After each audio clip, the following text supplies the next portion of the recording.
Hey everyone, so the first thing I'm doing as always is priming the eye area, and to do that I'm using the Wet n Wild Photo Focus Eyeshadow Primer.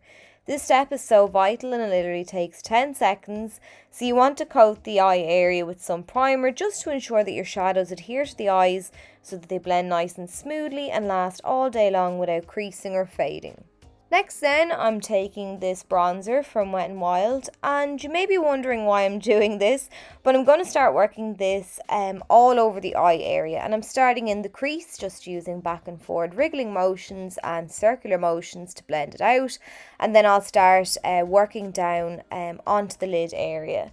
So I'm just adding a nice warm wash of colour to the eyes, and I often use a bronzer in place of an eyeshadow just because a product is labeled one thing, it doesn't mean that you can't use it as another. A lot of products can be multi-purpose, another being lipsticks as cream blushes, and using products in this way can save you time, money and space as well if you're going away somewhere, which I hope we'll be doing very soon. Once I'm happy now with the intensity and blend of that bronzer, I'm flipping my brush around. I'm using a double-ended brush. This one came with the Urban Decay Ultraviolet palette. It's got a fluffy blending brush on one end that's tapered to a point, and then it has a small bullet-shaped brush on the other side. So I'm using the bullet-shaped side now just to blend that bronzer right down along the lower lash line.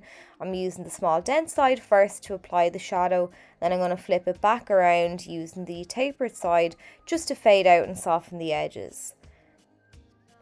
So now I'm happy with how that looks, but I feel the look overall looks a little bit flat, a bit one-dimensional. So to combat that now, I'm taking a brown shimmery shade. This one is from the Naked Truth palette from Wet n Wild. It's the crease shade in the palette.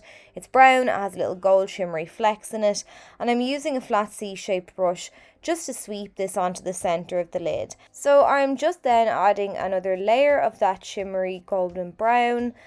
I don't want it to look too intense. It's a slightly different shade than the bronzer, so it is adding a little bit of a depth to the look, which is exactly what I want. So I'm just applying this to the center of the lid and the center of the lower lash line, and I think it looks quite nice. Then I'm going to line the waterline. I'm taking this dark brown liner from NARS, and I'm placing the pencil inside the eye on the waterline. I'm closing my eye around the pencil, then running it back and forward just to line the upper and lower waterline.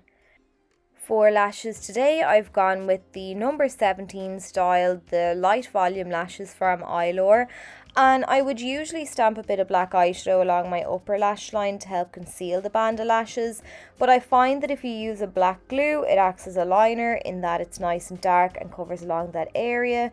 So you can cut out that step, I find. Plus as well, the band of these lashes is kind of thick and black, so it doubles up as well. But I've just added some of the Wet n Wild Mega Length Mascara, and then that's it. So really quick and easy brown smoky eye, doesn't require a lot of effort really, and I think it looks really good. So if you enjoyed the video, do let me know, and I'll catch you all soon.